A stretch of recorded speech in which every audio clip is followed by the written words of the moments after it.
Nangita ba mo og pungko-pungko na dili na mo adto sa Cebu? Na ako'y na-discover bag-o naga-serve dinhi sa Cagayan de Oro og pungko-pungko. Good morning travelers! Welcome to another Kentot Eats dinhi sa may local grill and whatever sa may Corrales Avenue.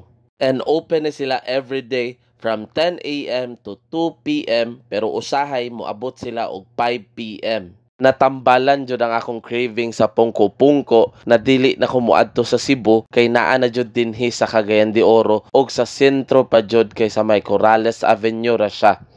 And ga-serve pud sila sa atong mga paborito na pungko-pungko jud sama sa pork chop, hotdog, longganisa, nguyong og ang paborito sa tanan na ginabot.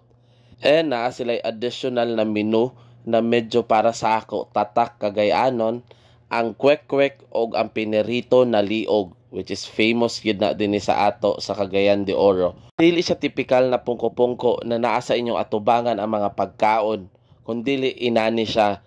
So mukuha mog plato, mupili mo dani sa ilang mga pungko-pungko na menu, and kung makapili mog pork chop o ginabot, pwede ra po ninyo ipatadtad inchigida, and maupod ding naka-plus sa ila kay naa kay choices sa imong sausawan, and naapod sila yung mga additional na side dish like sa pipino, dahunan, and sibuyas, and also naa naman jud ng kalamansi and sili, and naagid sila tuyo din dili pareha sa pungko-pungko Cebu na suka lang. So if ever kung gusto kag tuyo and suka, naa sila available.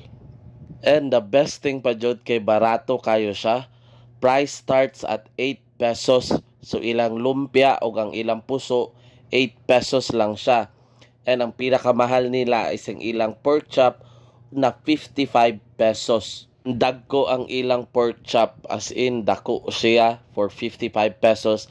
Grabe na siya kasulit.